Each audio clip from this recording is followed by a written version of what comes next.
Hello everyone. So November is the Diabetes Awareness Month,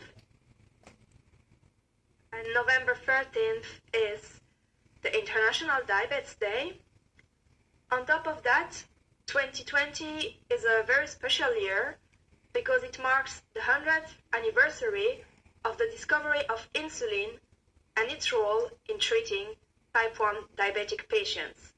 Before that, the condition could be diagnosed, but patients were put on a diet and they were not surviving for very long.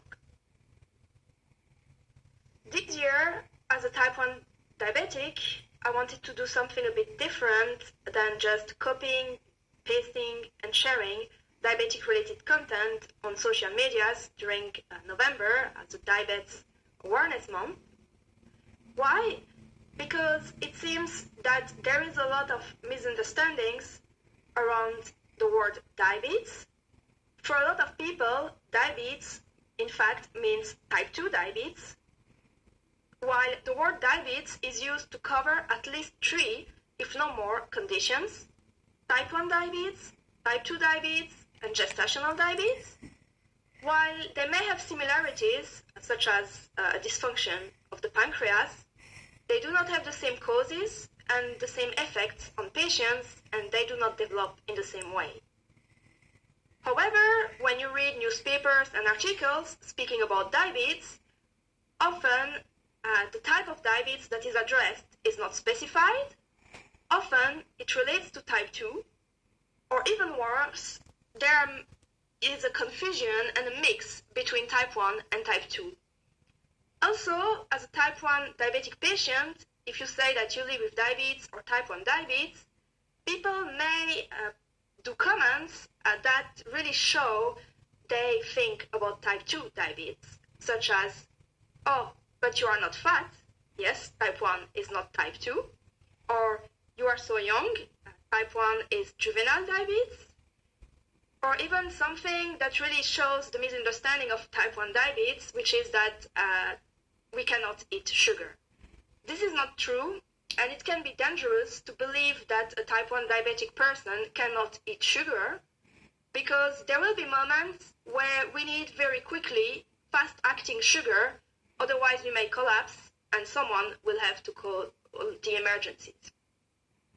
Those confusions around the word diabetes may come from the fact that type 2 diabetes is much more prevalent in the current society, because between 90-95% of diabetic patients are estimated to be type 2 diabetic patients, while only between 5 and 10% of diabetic patients are considered to be type 1 diabetic patients. So type 2 is more important. So this year, for the Diabetes Awareness Month, I wanted to do a few recordings on type 1 diabetes and related topics. Of course, they are very personal. They are not developed by a scientist or a doctor or a medical staff. So they may not be fully accurate scientifically or medically speaking. They are based on my understanding and knowledge of the condition I live with. So my idea is to have one per week. The first one will be on what is type 1 diabetes and what it is not. The second one will be on drugs and medical supplies. And if you like innovation and research, you may be interested in this one, because I will try to provide a broad overview on how much has changed since the discovery of insulin, and also how much has changed in terms of devices miniaturization and connectivity.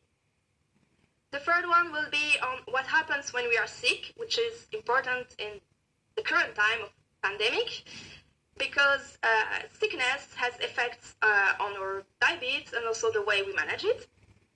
And also on associated conditions, because type 1 diabetes may not come on its own as standalone, but it may come as a package associated with other conditions.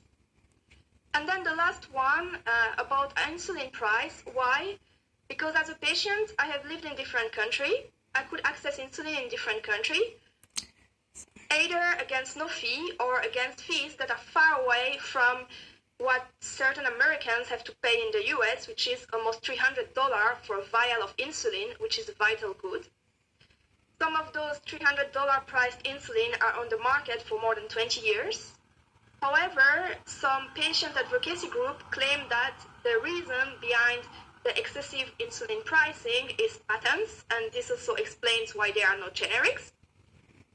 I believe this is not really true because there are no generics either in Europe, and the drugs are patented in Europe too. And on top of that, in Europe, you have the European Patent Office with different countries, and so national patents, not just one European patent compared to the US, where you have one US patent. So I believe it's worth having a discussion on insulin price and why it may not be just patent related.